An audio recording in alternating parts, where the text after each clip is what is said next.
What's up, everyone, and today I'm bringing to you an Exosister deck profile now. Exosister is a very interesting deck. It actually plays a lot like Zodiacs. XYZ summon the XYZ monsters the normal way. And you can just use an Exosister monster for an XYZ summon, although it's a little bit more restrictive because obviously they learned their lesson from Zodiacs. If you want to see the combo and test hands of the deck, make sure to check out the Patreon, and yep, let's get right into it. First off, I run 3 Exosister Sophie. Most people, I kind of play like a 2 of this, although I feel like 3 is much better because, in my opinion, it is the best of the Exosister monsters. I don't know why people run out 2. It's draw power, and we don't run Extrav or Prosperity, so we're always going to have that draw power. If you control an Exosister monster, you can draw 1 card. Then if you control Exosister Irene, you gain 800 life points. The one thing that I actually noticed about Grand Critters, like it's the same way with the Punk cards, is that you got to pay 600 or 800 in the Exosister case to activate their effects, which is odd. Deck's not really good enough to where it really needs a stipulation like that. Maybe they thought it'd balance it because it's kind of like, you know, zoos. It's easily countered by the fact that if you control one of the other Exosisters, like if you have Irene on the field, then you gain 800 life points. So your life points are just going to fluctuate up and down depending on the Exosisters. All have a cool effect. If your opponent moves a card out of either graveyard except during the damage step, you can special summon from your X deck one Exosister XYZ monster using this card you control as material. This is treated as an XYZ summon, and all the Exosisters have that effect, which is really cool. So that's like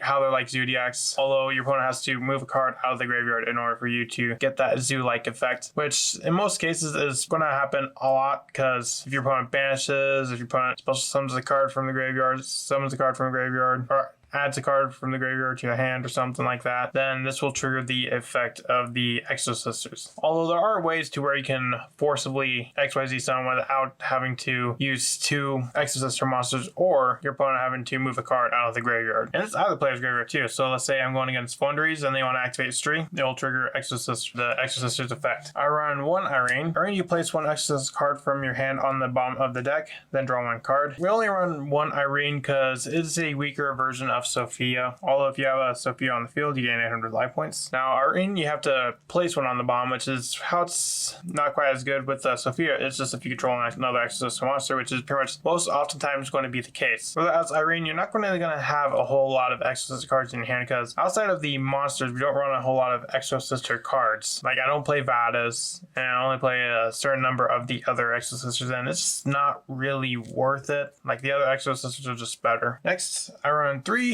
Exosister Stella. Now Stella, during your rain phase, you can special summon 1 Exosister monster from your hand. Then if you control Ellis, you get 100 life points. So this really helps with getting extra Exosisters out. So if you have Stella and another Exosister monster in your hand, you special summon and that's just a rank 4. Speaking of the Exosister Ellis, I also run 3 Exosister Ellis. Ellis, if you control an Exosister monster, you special summon this card from your hand. Then if you control Stellar, you gain 800 life points. And like Sophia, they all have the effect to if your opponent moves a card out of either graveyard, you can XYZ summon a Exosister XYZ using them as materials. Exosister Ellis is basically one that can just summon itself. Let's say Ellis, Stella, and let's say Sophia in hand. You can roll a Stella, effective Stella, special Sophia, effective Ellis, summon itself, and that's 3 monsters already. Next, I run 3 Nefarious Archfiend, Eater of Nefarious. Oddly enough, the Exosisters are all spellcasters. Well, at least the main deck ones. The extra deck ones are warriors. I don't know why they're spellcasters. Warrior makes sense. Could have made them fairy, machine. All those make some sense, but spellcaster? I don't get it. But either ways, that works really well with the Nefarious Archfiend, because if you control a spellcaster type monster, you special summon this card from your hand. And it is a level 4, so it's basically a free summon of a level 4 monster, which you can use for XYZ plays or just Sling plays, whatever you want to. Also run the 1 Performance Hat trigger for the exact same reason as the Nefarious Archfiend. It's a free summon if you control 2 or more monsters, so it's a level 4 monster that you can summon for almost free. I run the 1 Dasher and Celestial. Yes, I do run Phoenix Enforcer. You run Phoenix Enforcer in almost anything nowadays. Now next, I actually run a good amount of hand traps, because the cool thing with the Exosisters is that one card can potentially be one card starters. Like if your opponent moves out a card out of the grave and you trigger the Exosister effects, the Exosister XYZ monsters can add cards from your deck to your hand. So the Exosisters can become one card starters. 3 Ash Blossom and Joyous Spring. 3 Ghost Ogre. Ghost Ogre is definitely on the rise because of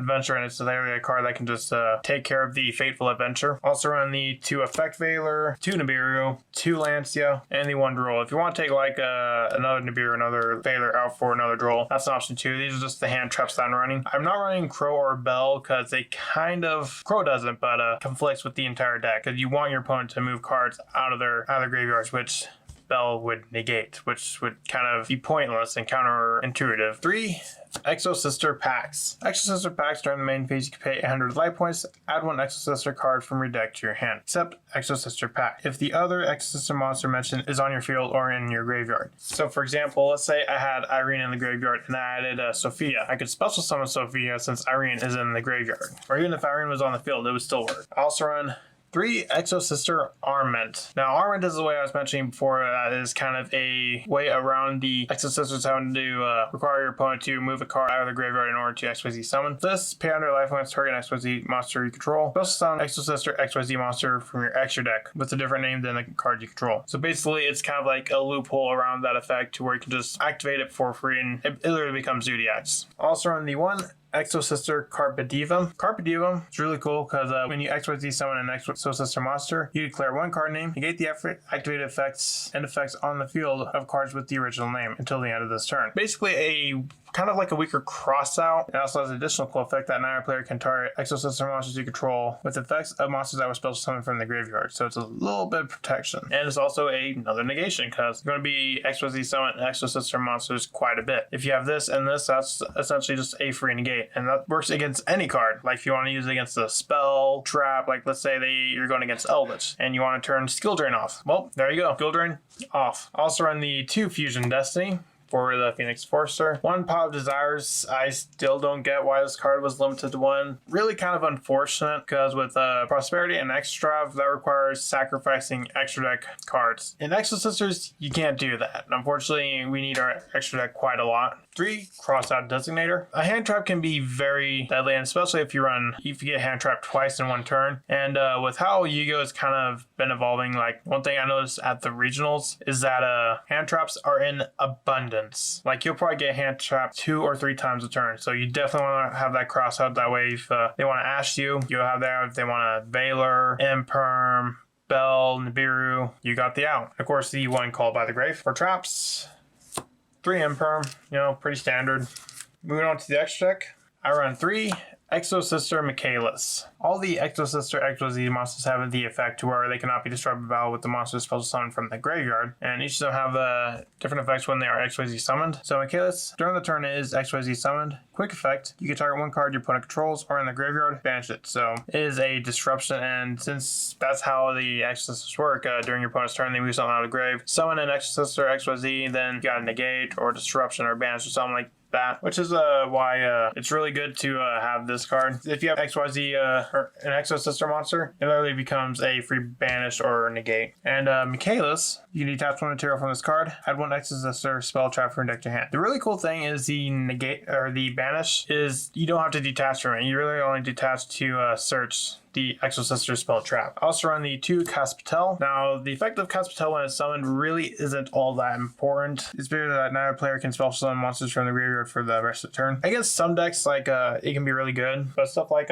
Sword Soul, Floowandereeze, they don't special summon from the graveyard. Sword Soul does occasionally, but they can play around something like this fairly easy. Caspatel we mainly run because you can detach a card from this to add an Exosister XYZ monster from your deck to your hand. So this is your spell trap searcher. This is your monster searcher. I also run the 2 Exosister Gabrine. Gabrine, when it is XYZ summoned using an Exosister monster's material, quick effect. Target effect monster your opponent controls negates effects until the end of this turn. Now, the detached effect is literally just to have all XYZ monsters you control gain 800 attack. Not really important, but you mainly want it for the 1 negation. I also run the 1 Exosister Asophiel. Asophiel is a cuttable option if you want to, but I still run it because the XYZ summon effect is pretty good. So if this card is XYZ summoned using an Exosister monster as material, now the player can activate card effects in the graveyard this turn, which can be really good if they want to activate something to banish, or if they have monsters that have grave effects, which is most decks, then it'll literally just shut that off. Also run the one Zeus. You run a bunch of XYZ monsters, so of course you're going to run Zeus. I also run